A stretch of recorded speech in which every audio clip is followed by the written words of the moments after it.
When they sat me at a table in the kitchen for my brother Ethan's wedding reception, I just managed a polite smile.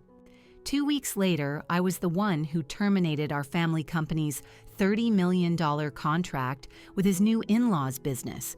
They say blood is thicker than water, but disrespect has a price, and my family was about to find out just how high it was. I can still see the shock on their faces when they realized what I'd done. If you've ever been taken for granted by the people who were supposed to have your back, you'll probably understand why I couldn't just let it slide. Before I get into all the details of how this went down, I'd love to see where everyone is tuning in from in the comments. This family catastrophe taught me some tough lessons about standing up for myself that completely changed my life. If you're here for stories about family drama, betrayal, and a little bit of sweet karma, make sure you subscribe and hit the like button. You won't want to miss how this ends. In my family, I was never supposed to be the successful one.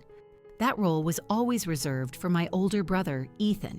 From the time we were kids, our parts in the family play were crystal clear.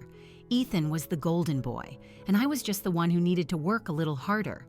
At 38, Ethan had this effortless charisma that naturally drew people to him. He was tall, with a charming smile, and an easygoing nature that made him the life of every party. I, on the other hand, was always the practical and responsible one, which everyone knows is just code for boring. Our family business, a construction company called Caldwell Construction, was founded by my father, Robert, 35 years ago. It started out small, but I was the one who turned it into one of the top firms in the Midwest. After earning my MBA from a prestigious business school, I rejected high-paying job offers in Chicago and came right back home. The company was struggling financially, and I knew I had the skills to turn it around. Olivia has always been good with numbers, my mother Helen would often say with a dismissive little hand wave, as if my financial acumen was some minor talent and not the very thing that had saved our company from bankruptcy multiple times. While Ethan held the impressive title of Vice President of Client Relations, his real contribution to Caldwell Construction was minimal. He would make an appearance at the occasional client dinner, win over potential partners on the golf course, and then take the credit for major deals that I had spent weeks meticulously putting together. In the meantime, I was the chief financial officer, pulling 60-hour weeks, negotiating every contract, managing all our accounts, and steering the company's finances to ensure we remained profitable year after year. Your brother is the one who brings in the business, Olivia, my father would tell me whenever I tried to bring up the imbalance. People like him. That's just as valuable as the work you do behind the scenes. Behind the scenes. That phrase followed me around like a shadow. It seemed to cement my permanent position in both our business and our family. Things got a lot more complicated when Ethan announced his engagement to Sophia Prescott. The Prescotts were not just any family, they were old money. Her father, Richard Prescott, ran a luxury real estate empire, Prescott Holdings, which controlled a significant portion of the high-end property market in our state. For the past 3 years, Caldwell Construction had maintained an exclusive, multi-million-dollar annual contract with them. I had personally handled the last contract renewal, securing terms that finally gave our company the profit margins it deserved. "Isn't this just wonderful?"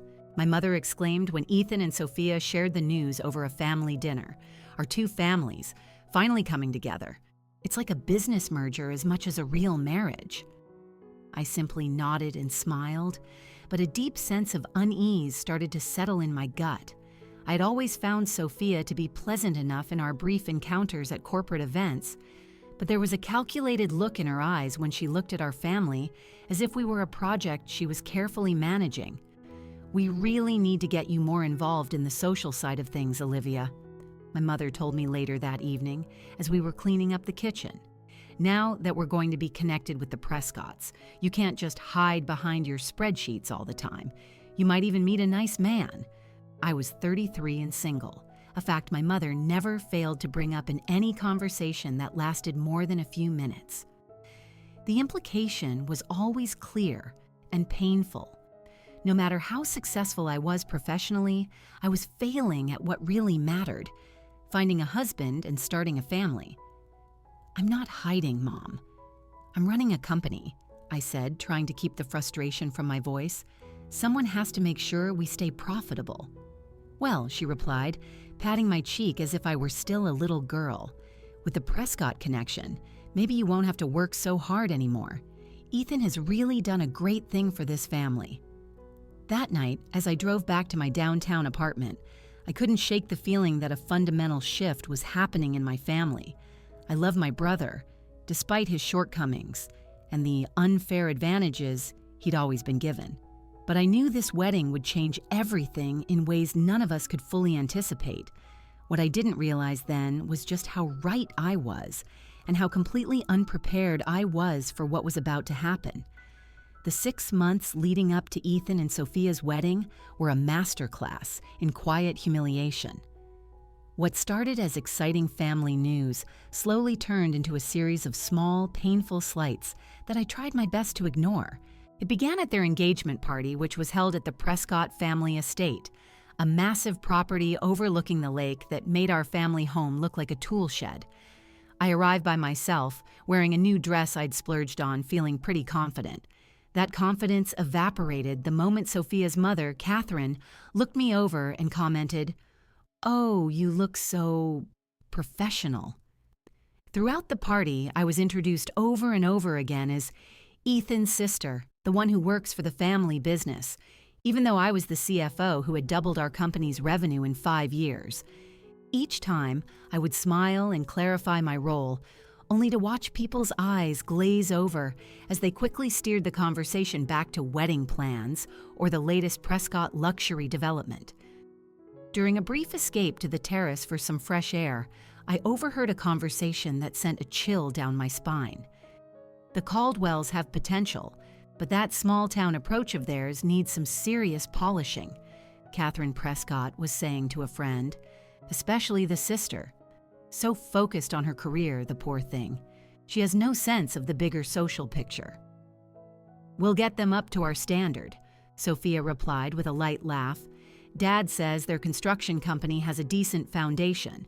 After the wedding, we can start making some necessary changes." I slipped away before they could see me, telling myself it was just elitist gossip and didn't really mean anything. After all, our companies were partners. Why would the Prescotts want anything but success for Caldwell Construction? As the wedding planning intensified, so did the red flags. When I offered to help Sophia with the arrangements, she politely declined, explaining that she had professionals handling everything. Yet she had no problem calling my office with urgent questions about Ethan's preferences or our family traditions. He mentioned some family vacation spot you all used to go to, some lake with a funny name, she asked one afternoon, interrupting a critical budget meeting. "Lake Heron," I answered. "We went there every summer until Mom sold the cabin after Ethan went to college. That's the one. We're putting together a photo montage for the rehearsal dinner, and I needed that little detail. Thanks, Olivia. You're so good with the small stuff." The small stuff, like our childhood memories, our family history, the moments that had shaped us. All of it was now just a prop for her picture-perfect wedding. Meanwhile, I was growing more and more concerned about my father. He seemed exhausted all the time, and I would catch him wincing when he thought no one was looking. When I asked him about his health, he would just brush me off. "I'm just getting old, Olivia." Stop worrying so much. But I couldn't stop worrying, especially when I saw him taking pills that he would quickly hide whenever I walked into his office. My mother, as usual, dismissed my concerns. "Your father is perfectly fine. Stop looking for problems that don't exist. Just focus on being supportive for your brother's big day." The dress shopping incident was particularly telling. Even though I wasn't asked to be a bridesmaid, "We're keeping the bridal party small, just my closest friends," Sophia had explained. My mother insisted that I join them to watch Sophia try on wedding gowns. I rearranged my entire schedule and met them at a high-end bridal boutique, only to sit awkwardly on a velvet couch while Sophia's friends made thinly veiled jabs about my work attire. "I just admire career women who don't have time to shop," one of them said, eyeing my practical heels. "It's so brave to just not care."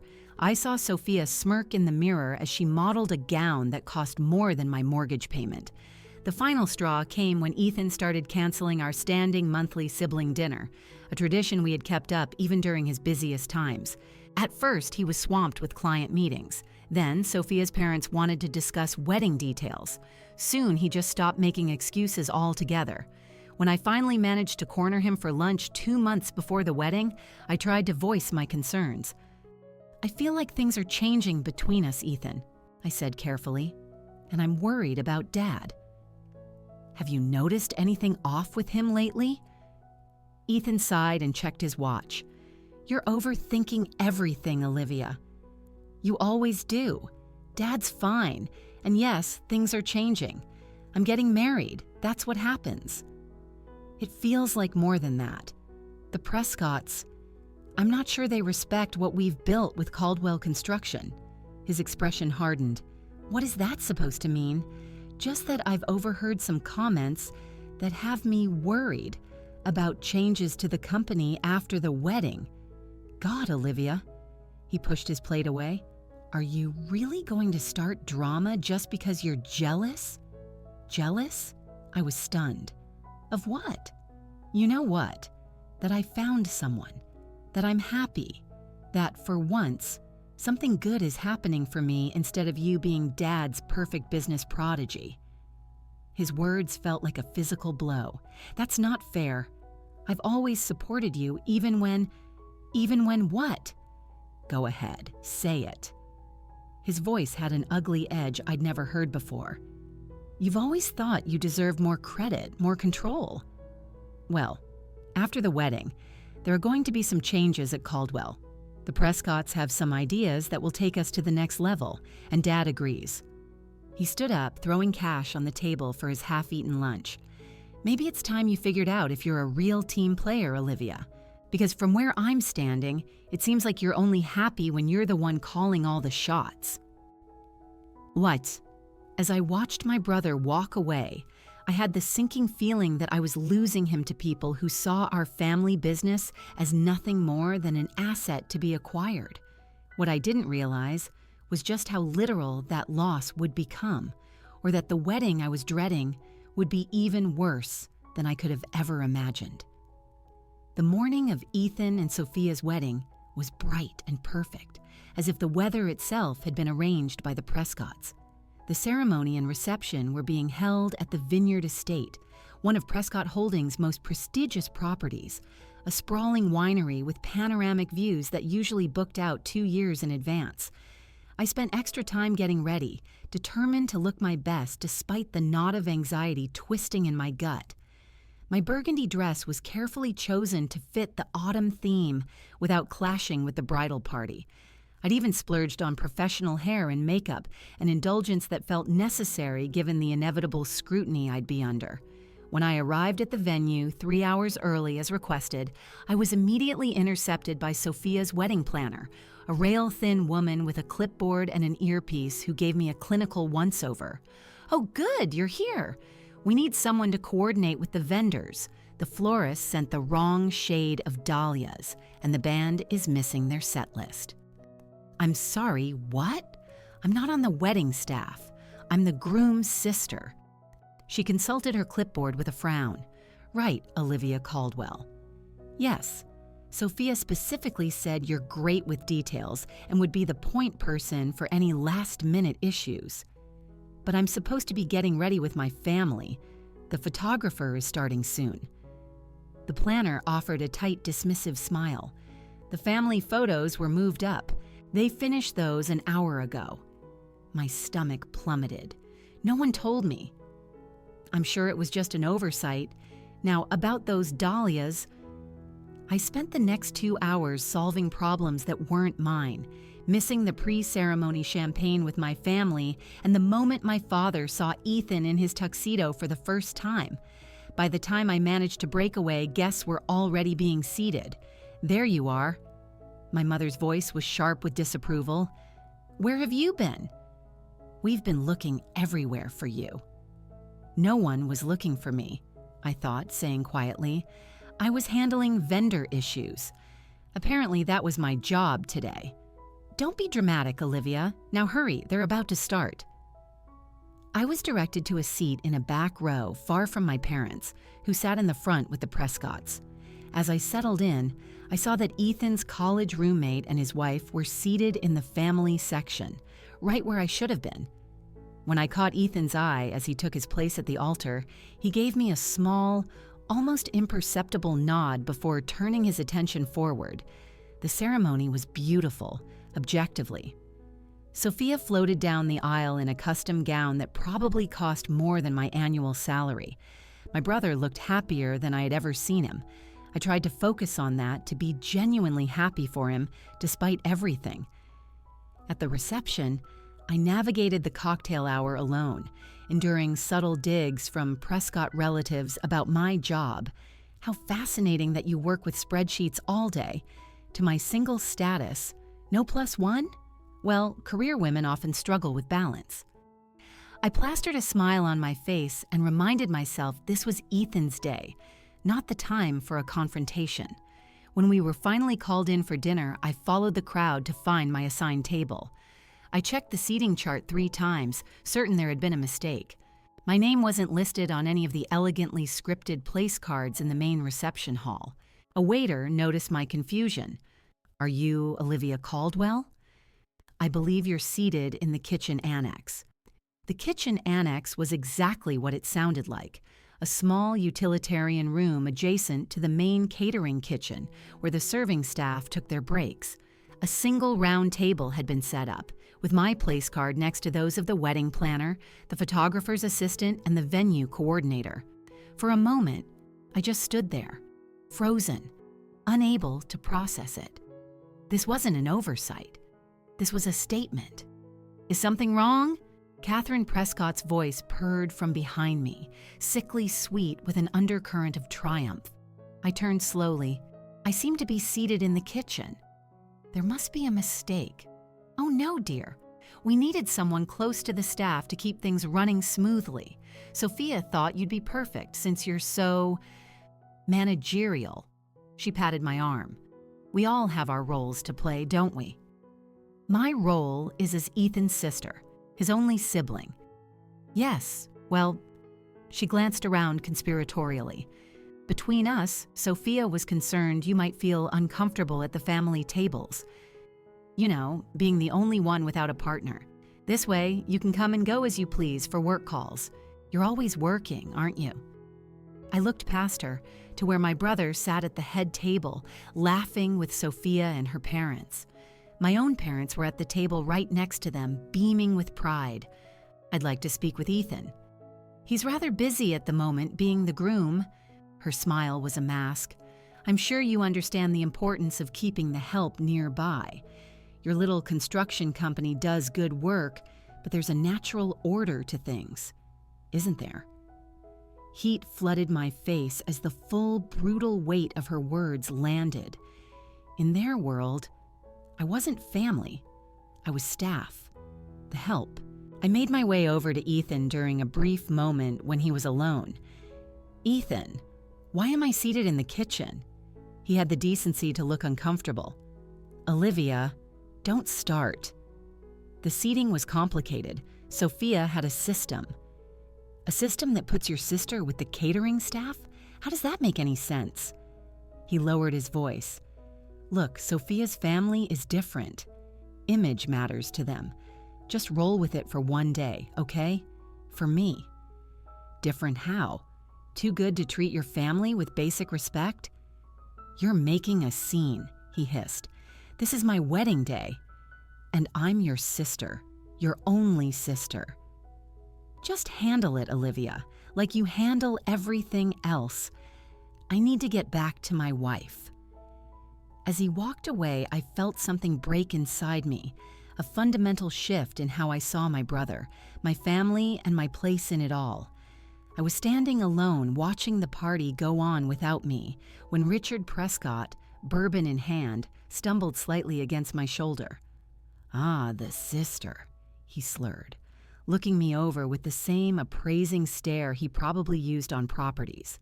"Ethan tells me you're quite the numbers whiz. Don't worry, we'll find a place for you after we fix that little construction company of yours. Every business needs someone to balance the books, right?" I stared at him, the pieces clicking together with sickening clarity. "Fix our company?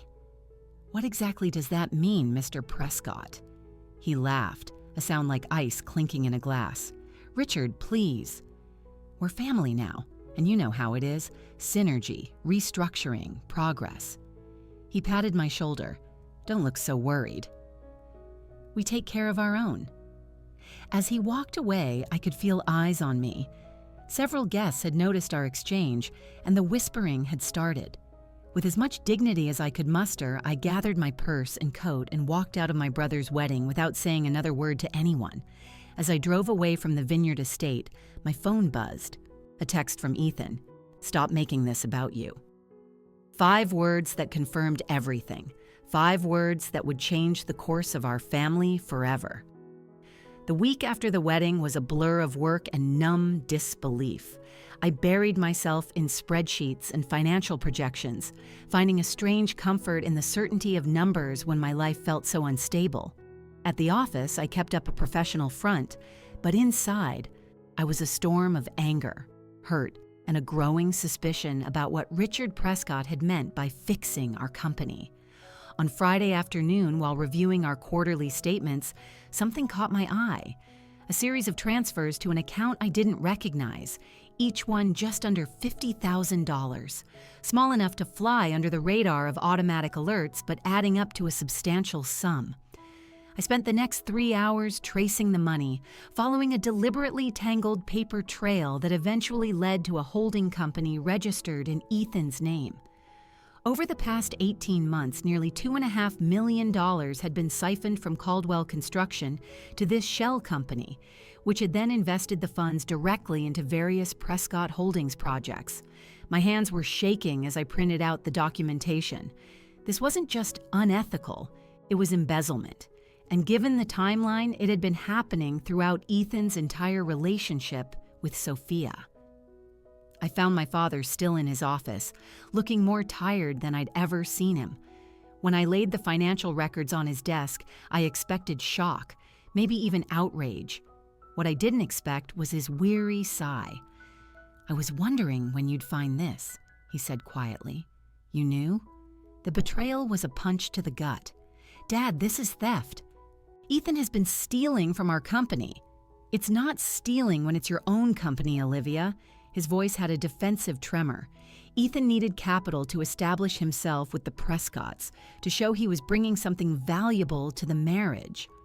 "So you let him take company funds to impress his fiancé's family? Money we earned from contracts I negotiated?" "It's an investment in our future. The Prescott connection is going to elevate Caldwell Construction to a level we never could have reached on our own." "By stealing from ourselves? That makes no sense." He rubbed his face, looking exhausted. "You wouldn't understand. You've always been about the bottom line, the contracts, the profit margins. Business is more than that. It's relationships, alliances. This merger with Prescott Holdings—" "Merger?" I interrupted. "What merger?" A flicker of guilt crossed his face. "We're still working out the details."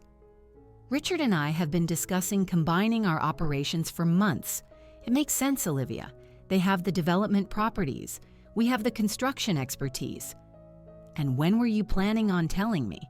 I'm the CFO. I should be involved in any merger talks." "We wanted to wait until after the wedding, make sure the families were united first." I felt sick. "So the wedding was just a business transaction." "Don't be so dramatic. It's a good match all around. Ethan and Sophia are happy, and this merger will secure the company's future."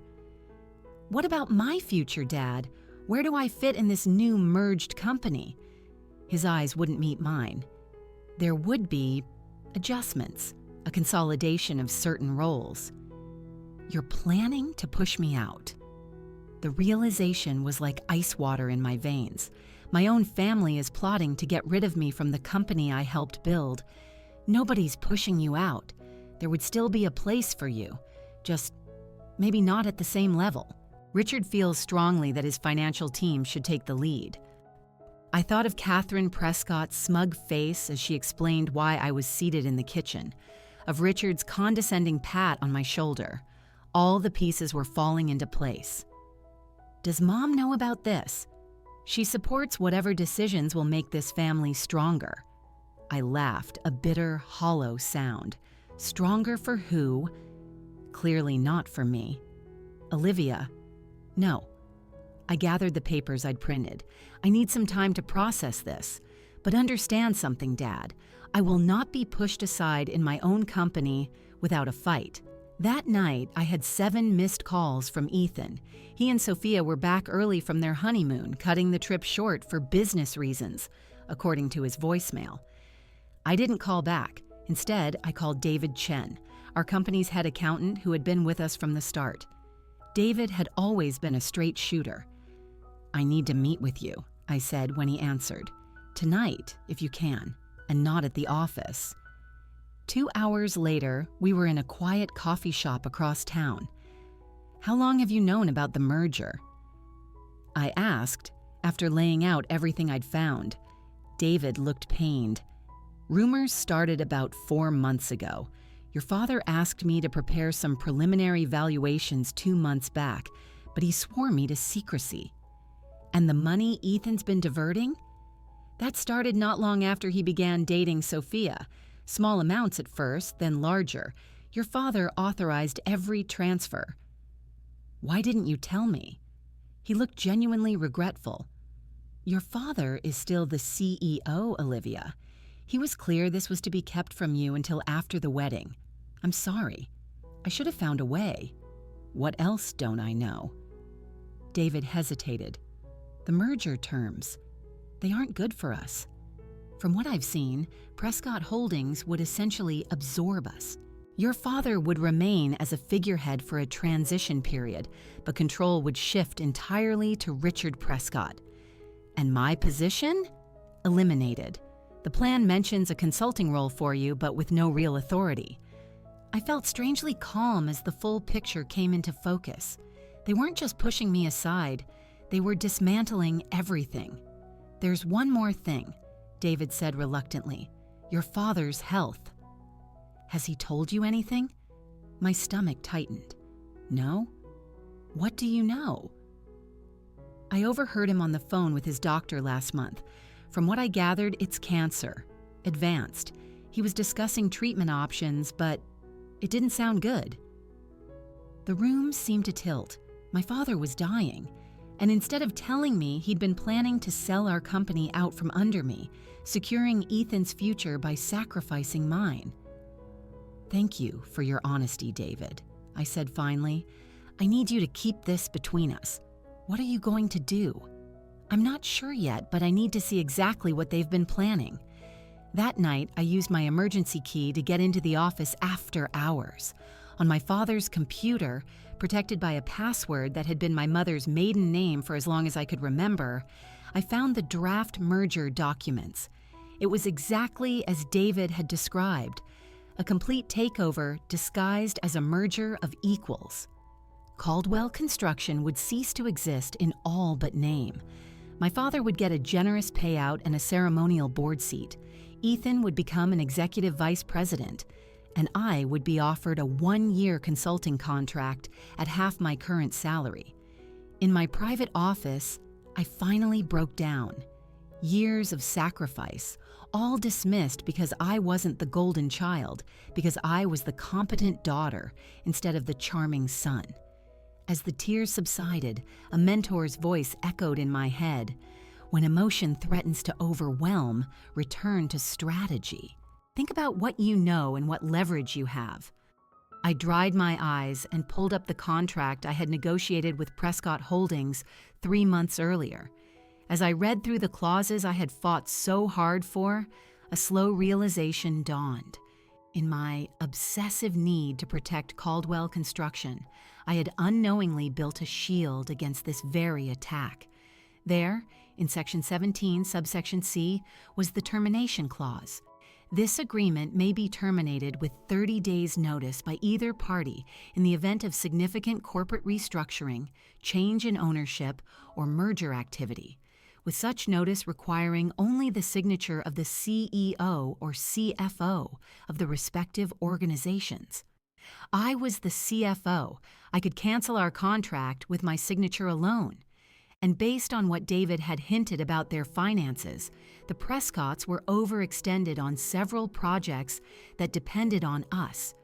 For the first time since the wedding, I felt something other than despair. I had leverage, I had power, and I was finally ready to use it.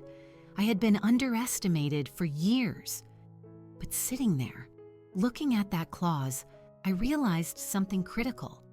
When people treat you like you're invisible, they forget you can see everything they're doing. If you've ever discovered your own power after being underestimated, leave a comment below. I'd love to hear how you handled it. On Monday morning, I called Caldwell Construction's lawyer, Jessica Morales. We had worked together for years, and I trusted her. When I laid out what I'd discovered, she listened without a single interruption. "Let me get this straight," she said when I finished. "Your father and brother have been planning a merger that would eliminate your position while siphoning company funds into the acquiring company's projects, all without your knowledge as CFO." "That's correct. And now I need to know my options." Jessica reviewed the Prescott contract, focusing on the termination clause. "This is ironclad, Olivia. You absolutely have the authority to terminate the contract. The question is whether that's the best strategic move." "What do you mean?" "Terminating would cripple Prescott Holdings, but it could also hurt us in the short term. We need to know exactly how dependent they are on us." Over the next 2 days, I quietly gathered intel. I discovered Prescott Holdings had pre-sold units in 3 luxury developments, scheduled to begin construction within 2 months. Projects that required our specific expertise. If we pulled out, they'd be in breach of contract with their buyers, facing lawsuits and financial ruin. Meanwhile, while the Prescott contract was 40% of our business, we had a diverse enough client base to survive its loss, especially if we could line up a new major partner quickly. I also learned something else. My father's cancer was more advanced than even David knew. A private chat with his assistant revealed he'd been given 6 months to a year to live. The merger wasn't just business. It was his desperate attempt to secure the company's future before he died, and he had chosen to bet on Ethan instead of me. The knowledge was a dagger to my heart, but it also hardened my resolve. I would not let my father's misplaced faith in my brother destroy everything we had built. My next step was to rally the troops. I had always treated our team with respect, fighting for their bonuses and promotions. Now I needed to know who would stand with me. David Chen, our head of operations, was blunt.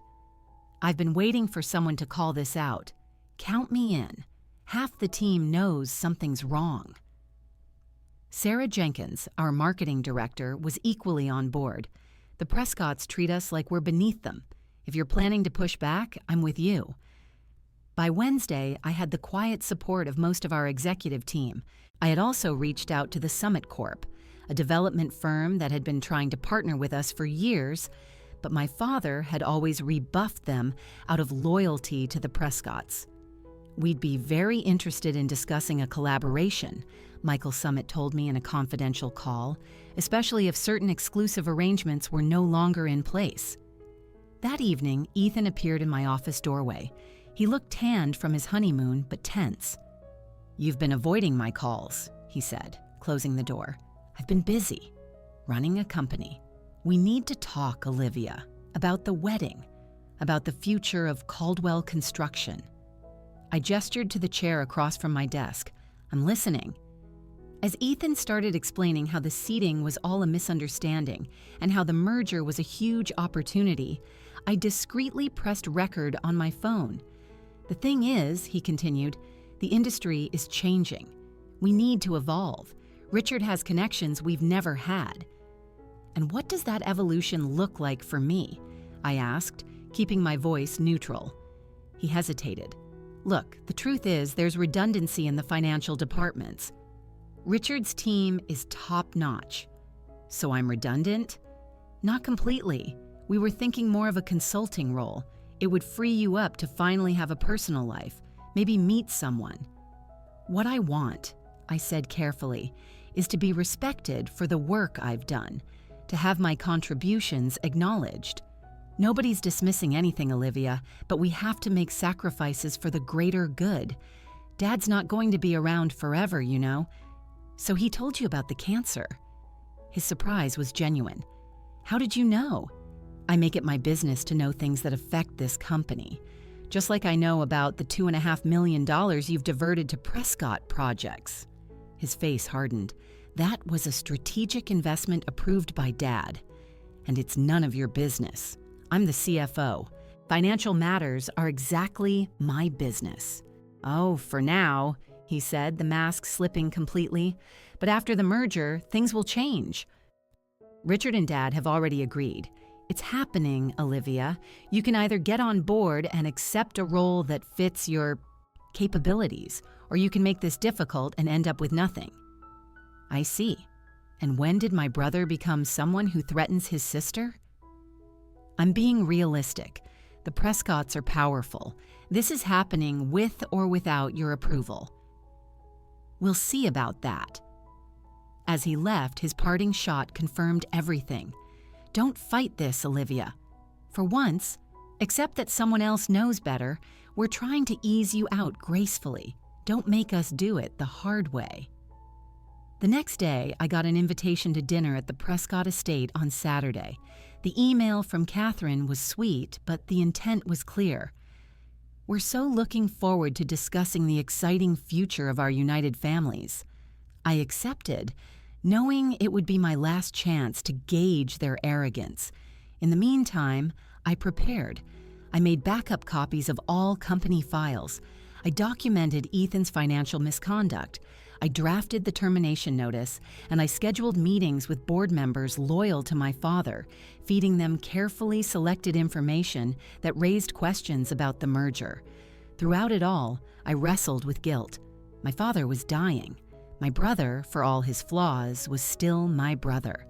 Was I prepared to destroy our family permanently? Then I remembered the kitchen table. I remembered Richard's condescending promise to fix our company. I remembered my own family plotting to push me out. Loyalty goes both ways, and they had been the first to break it. On Saturday morning, I made one last attempt. I called Ethan. If there's anything you want to tell me, any explanation that makes sense of this, I'm willing to listen, I offered. There's nothing to explain, Olivia. This is business. It's not personal. It became personal when I was seated in the kitchen at your wedding. There was a long pause. That was Sophia's decision. She said you'd be more comfortable there, away from all the couples. And you let her. You let her humiliate your sister and did nothing. I can't control everything, Olivia. Sometimes you have to compromise. No, Ethan, that wasn't compromise. That was betrayal. And if that's how you treat family, then maybe business is all we have left. He sighed. Just come to dinner tonight. Hear what Richard has to say. Please, for Dad's sake. I agreed, knowing it would be the last chance to turn back. But as I hung up, I knew the decision had already been made. Not by me, but by them, long before I ever found out. That evening, dressing for dinner, I looked in the mirror and barely recognized the woman staring back. She looked calm, determined, even a little dangerous. For the first time, I understood what it meant to choose self-preservation over family harmony. No more kitchen tables, I promised my reflection. Never again. The morning of the Prescott Holdings Showcase event dawned bright and clear. The irony wasn't lost on me. This event was a lavish presentation of their newest luxury development, with Caldwell Construction featured prominently in all marketing as their exclusive construction partner. I arrived at my office at 6 a.m. The termination notice sat in a sealed envelope on my desk. After one final review with Jessica, I signed my name with a steady hand. No going back. At 7:30, I placed the formal notice on Richard Prescott's desk at his headquarters. At 8 o'clock, I called an emergency board meeting at Caldwell Construction for 9 o'clock. At 8:45, my father arrived, looking confused. "Olivia, what's going on? Why is the board meeting today?" "There's an urgent matter, Dad. I've uncovered financial irregularities that require immediate attention." His face paled. "This could have waited until after the Prescott event." "This can't wait, trust me." By 9 o'clock, the boardroom was full. My father sat at the head of the table with an empty chair where Ethan should be. I remained standing. "Thank you for coming," I began. "I've discovered activities that threaten the financial stability and integrity of Caldwell Construction." I distributed folders containing everything: the records of Ethan's diverted funds, the draft merger documents, and projections showing how the merger would decimate our company. As you can see, over the past 18 months, $2.5 million have been diverted to fund private investments in Prescott Holdings. Furthermore, I've discovered plans for a merger that would effectively end Caldwell Construction as we know it. Most of the people in this room would be replaced. "Olivia, that's enough!" My father's voice cracked. "These are sensitive negotiations." "Negotiations that circumvented proper financial oversight," I countered. One of our longest-serving board members, Eleanor Wright, spoke up. "Robert, is this true?" Before he could answer, the door burst open and Ethan stormed in. "What the hell is this, Olivia?" "The Prescott event starts in an hour." "I'm presenting evidence of financial misconduct to the board. Ethan, your financial misconduct." "This is ridiculous, Ma," he sputtered, looking at our father. "Dad, tell them this was all authorized." My father looked torn. The investments were strategic, perhaps not properly documented, but with my approval. "And the merger plans?" Eleanor pressed. "That would replace most of us?" "Nothing was finalized," my father insisted. "Options that were deliberately hidden from me and this board," I said firmly. "And this morning I took action to protect our company." I held up a copy of the termination notice. As of today, Caldwell Construction has terminated its exclusive contract with Prescott Holdings. The room erupted. Ethan lunged toward me, but David Chen stepped between us. "You can't do that," Ethan shouted. "You don't have the authority." "Actually, she does," Jessica said calmly. "Section 17, subsection C of the contract grants termination authority to either the CEO or CFO. The door opened again. This time it was Sophia, followed by Richard Prescott. "What is the meaning of this?" Richard demanded, waving the notice. "We have a showcase in an hour with 200 VIP guests." Sophia went straight to Ethan. "Fix this," she hissed. "I told you your sister was a problem." "You promised you had her under control." "Please, take a seat," I said calmly. "Mr. Prescott, we're discussing the unauthorized diversion of our company funds into your projects, as well as the secret merger that would dismantle our company." "There's nothing unauthorized about it," Richard blustered. "Robert and I have been planning this for months. Tell her, Robert." All eyes turned to my father, who suddenly looked every bit his age and his illness. "I was trying to secure the company's future," he said weakly. "With my health?" "By selling us out?" David asked.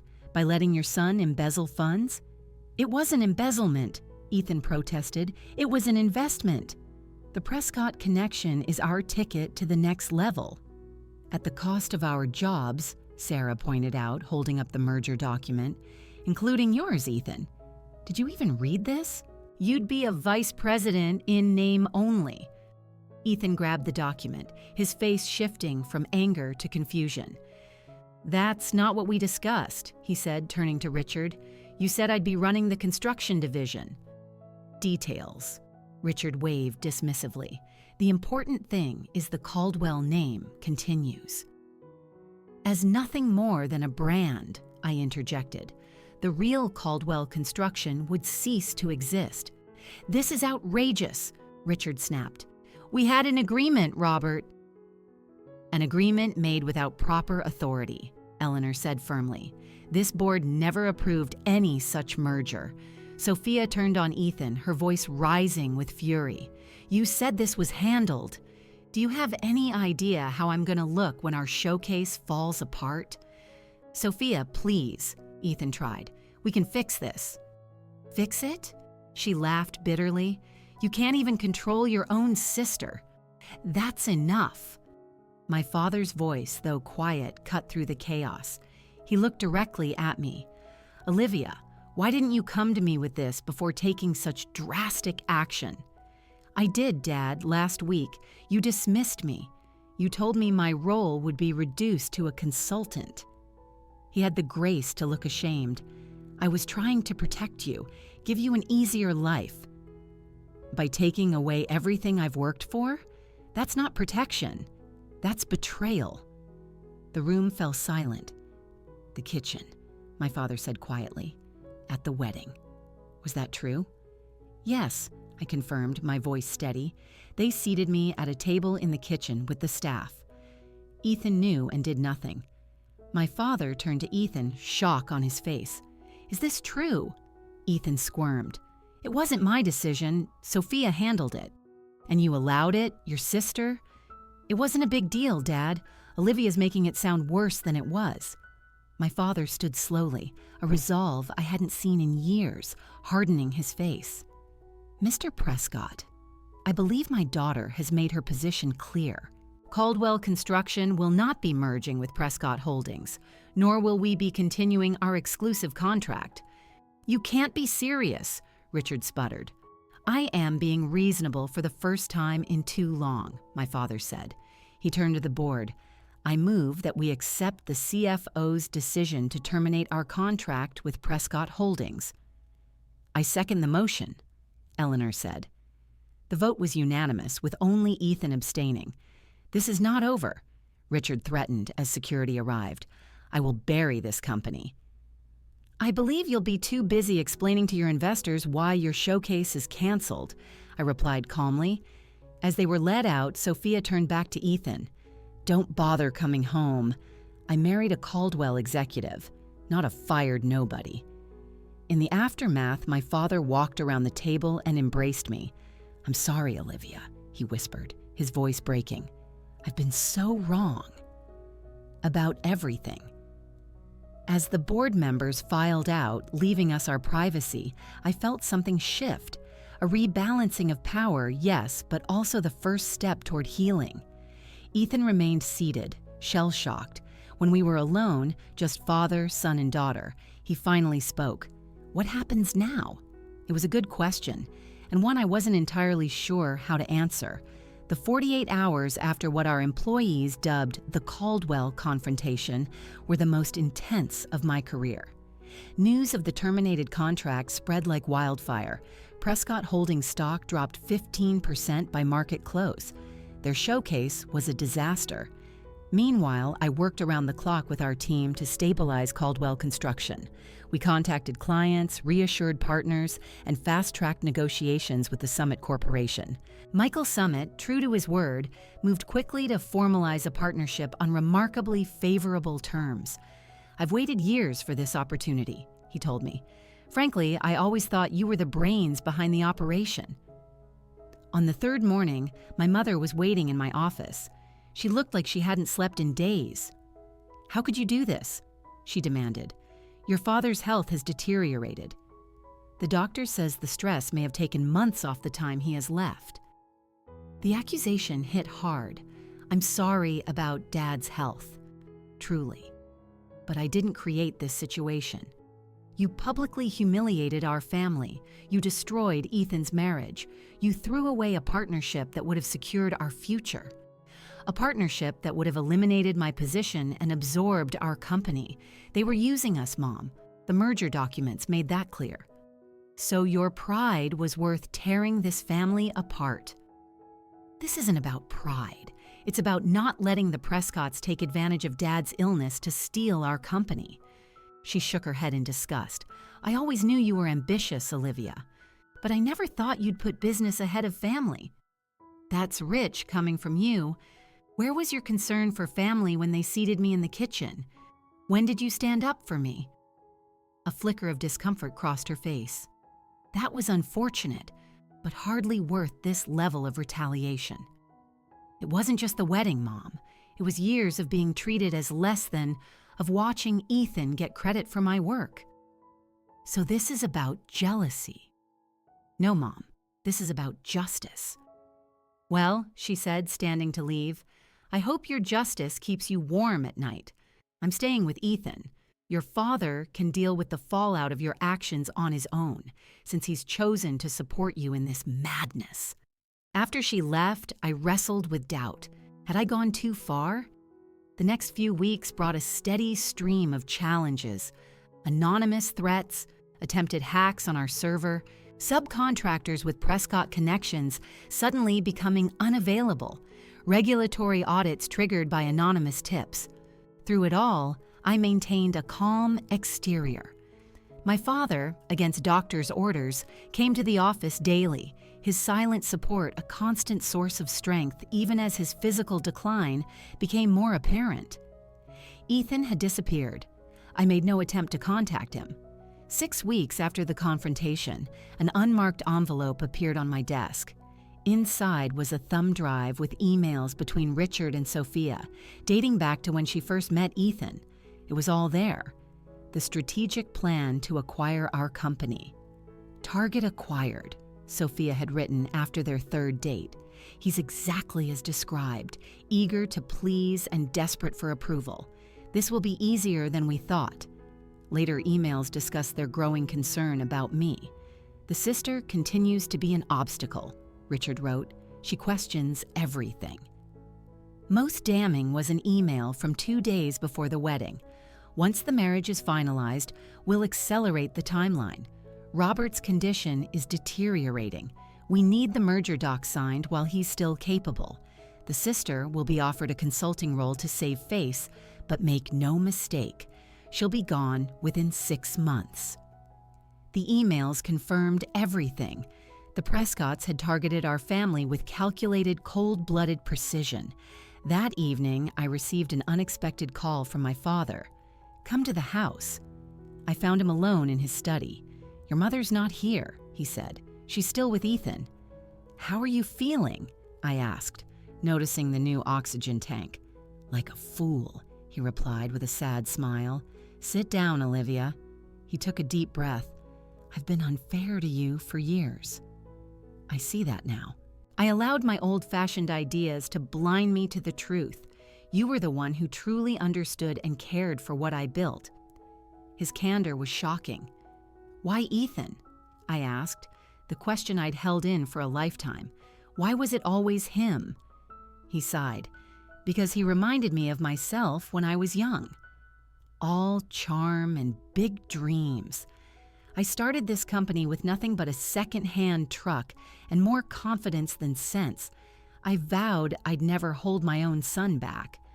So you held back your daughter instead. Not intentionally, but yes. The irony is you're more like the real me than Ethan ever was. The same drive, the same refusal to accept less than you deserve. Tears pricked my eyes. I never wanted to hurt you, Dad. I know, and I'm proud of you, Olivia. I should have said that more often. He paused. There's something else. I've changed my will and the company's succession plan. Caldwell Construction will go to you. Ethan will retain his shares, but operational control will be yours. Before I could respond, the front door slammed. Dad? Ethan's voice. He appeared in the doorway, stopping short when he saw me. He looked terrible. What's she doing here? I asked her to come, our father said calmly, and I'm glad you're here. We need to talk. About what? How she destroyed my marriage? Got me thrown out of my own home? Sophia married you as part of her father's plan, I said, sliding a printout of the emails across the table. Read these. Ethan snatched the papers, his expression shifting from anger to disbelief. "This can't be real," he muttered. "They used you, son," our father said gently. Ethan sank onto the couch. "She's filing for divorce. Her lawyers say she's entitled to half my shares in Caldwell Construction." "That won't happen," I assured him. "Those transfers weren't authorized by the board. We can prove that." He looked up, a mix of resentment and grudging respect in his eyes. "You really did think of everything, didn't you?" "Not everything. I never wanted it to come to this." He stood abruptly. "I need some air." After he left, my father took my hand again. "He'll come around. Eventually. Whatever happens, know that I'm sorry, Olivia, and I'm so very proud of the woman you've become." Driving home, I felt the first tentative threads of reconciliation with my father, even as the gulf with my brother seemed wider than ever. The company was stable, but the cost to our family remained to be seen. What I didn't know was that the most unexpected developments were still to come. 3 months after the boardroom showdown, I arrived at my office to find a young man waiting. "Miss Caldwell?" "I'm Nathan Prescott, Sophia's younger brother." I tensed immediately. "How did you get in here?" "Your assistant let me through. I only need 5 minutes." Against my better judgment, I let him in. He was nothing like his family. Where they projected arrogance, he seemed genuinely uncertain. "I'll be direct," he said. "Prescott Holdings is in serious trouble, more trouble than anyone realizes. The attempted takeover wasn't just about expansion, it was about survival. My father overextended on 3 major developments, assuming the merger would provide the stability to complete them." "Why are you telling me this?" "Because I'm tired of the way my family operates." He pulled a flash drive from his pocket. "This contains internal financial projections and loan documents. You'll see they're headed for bankruptcy within 6 months." Why should I believe a Prescott? Because unlike my father and sister, I have nothing to gain. I'm the family disappointment. I'm the one who thinks maybe business shouldn't always be about maximizing profit at any cost. There was a genuine frustration in his voice that felt real. "For what it's worth," he said, standing to leave, "I was disgusted when I heard about the wedding seating. They thought humiliating you would make you more likely to accept a diminished role." "Nathan," I asked as he reached the door, "why did you really come here?" He paused. "Because I saw someone finally stand up to my family and win. That's not something I've witnessed before. It made me think maybe things could be different." After he left, I had the drive verified. Everything he said was true. Prescott Holdings was a house of cards. I was still processing this when my assistant buzzed. My father had collapsed at home and been rushed to the hospital. By the time I arrived, my mother and Ethan were already there, standing on opposite sides of the waiting room. The doctor's arrival forced a temporary truce.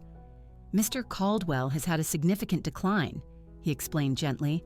"The cancer has spread aggressively. We're talking about weeks, not months." My mother broke down. Ethan turned away, his shoulders rigid. The doctor said my father was asking for all of us, together. In the hospital room, my father looked small and frail. "Finally," he said weakly, "my whole family in one room again. No more fighting. Life's too short." He looked at each of us. "I don't have time for pretense anymore." He turned to Ethan. "Son, I failed you by making things too easy. I thought I was being supportive, but I was holding you back. Your real gift isn't charm, it's genuine care for others. I should have helped you build on that." He turned to me. "Olivia, I've said much of what I needed to. But your mother needs to hear it. You've saved this company, not just from the Prescotts, but from my own poor decisions." Finally, he looked at my mother. "Helen, I love you. But we both know you favored Ethan. It's time to acknowledge what that has cost our daughter and what it's cost Ethan, too." My mother was openly crying now. "I'm not asking you to pretend the hurt hasn't happened," he insisted. "I'm asking you to decide if this family is worth saving. I want your promise. All of you.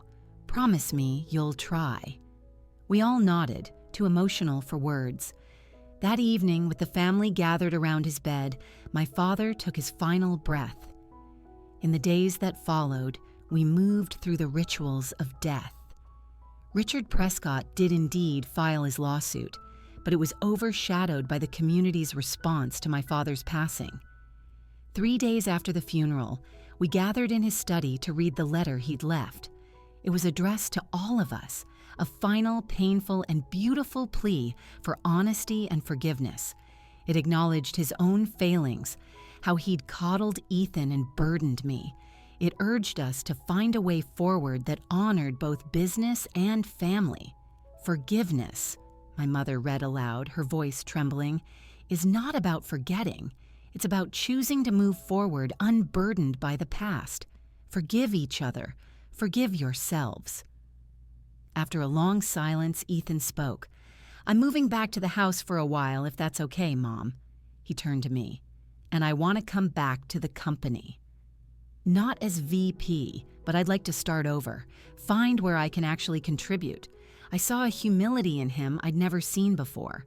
We could use help with client relations, the real relationship building. "I'd like that," he said quietly. My mother cleared her throat. "Olivia, I owe you an apology. Many apologies. I was wrong." It wasn't a perfect reconciliation, but it was a beginning. The next day, Nathan Prescott visited my office. He'd officially resigned from Prescott Holdings. "I have a background in sustainable design," he said. "I was wondering if Caldwell Construction might have a place for someone with those skills." The irony was not lost on me, but Nathan had proven himself an ally. "You're not your family, Nathan," I said, extending my hand. "Send me your resume. We'll make it official." 1 year to the day after my father's passing, Caldwell Construction hosted the Robert Caldwell Memorial Scholarship Benefit. I stood at the podium, looking out at a ballroom filled with people, a complex mix of grief and pride in my heart. From my vantage point, I could see my mother, elegant as ever, but softer now. Beside her sat Ethan, who had spent the last year rebuilding himself with the same care he now brought to our clients. After my speech, an investment banker approached me. "Ms. Caldwell, congratulations. I'm here representing Westfield Development. They've authorized me to discuss a potential acquisition. The numbers would be substantial." I smiled politely. "That's flattering. But Caldwell Construction isn't for sale. Everyone has a price, Ms. Caldwell. The Caldwell name isn't just a brand, Mr. Donovan. It's a promise. That's not something we're looking to sell at any price." As he walked away, Ethan appeared at my side. "Let me guess," he grinned, handing me a glass of champagne. "Another acquisition offer. Third one this month. They're wasting their time. This is a family business, and we're not for sale." Later, during a quiet moment, I encountered an unexpected face. Sophia Prescott. She stood before a picture of my father dressed in the uniform of the event staff. She turned as I approached, alarm flashing in her eyes. "Olivia, I'm just working. I needed the job." The woman who had seated me at the kitchen table was now serving drinks at my event. The karmic justice was almost too perfect. But the woman before me looked more broken than villainous. "How are things with your father?" I asked. "He's in Arizona." "Starting over." "Without me," she said with a brittle laugh. "I suppose you're enjoying this." A year ago, I might have. Now, I felt nothing but a sad sense of waste. "Actually, no," I said honestly. "I never wanted to destroy anyone, Sophia. I just wanted to protect what was mine." "You were smarter than we thought." She nodded slowly. As she turned to go, I made a split-second decision. "Sophia? Nathan is here tonight. He works with us now. You might want to say hello." Her eyes widened. "He's speaking to me?" "Family is complicated," I said simply, "but it's still family." As the evening concluded, I found myself standing with my mother and brother by the memorial display. The three of us, so fractured a year ago, now stood side by side, a family still healing but intact. He would have loved tonight, my mother said softly. We shared a moment of silence. I have something to show you both, I said, leading them to the hotel's rooftop terrace. In the distance, our newest project rose against the night sky, a sustainable mixed-use development combining affordable housing with green spaces. The Robert Caldwell Community Center, I announced, opening next month. My mother's eyes filled with tears. It's beautiful, Olivia. It's more than beautiful, Ethan said. It's meaningful. Exactly what Dad would have wanted his legacy to be. Standing there, looking at the physical manifestation of everything we'd fought for, I felt a sense of completion that had eluded me my entire life. The kitchen table incident, once the ultimate humiliation, now seemed like the catalyst that had forced necessary, painful change. The revenge I'd taken hadn't been about punishment in the end. It had been about protection of our company, our legacy, and my own self-worth. Sometimes standing up for yourself isn't about making others pay. It's about refusing to accept less than you deserve. I'd love to hear your stories in the comments. Life teaches us these lessons in the most unexpected ways, doesn't it? If you found meaning in my journey from the kitchen table to reclaiming my family's legacy, please subscribe to hear more stories of family dynamics, business challenges, and finding your worth. Like this video if you believe in standing up for yourself, especially when it's your own family underestimating you. Share it with someone who might need to hear that sometimes. The most loving thing you can do for yourself and others is to finally say, enough. Thank you for listening, and remember, respect isn't a given just because of blood ties. Sometimes it has to be earned through difficult choices and brave actions. I hope my experience helps you find the courage to demand the respect you deserve in your own life. End of story.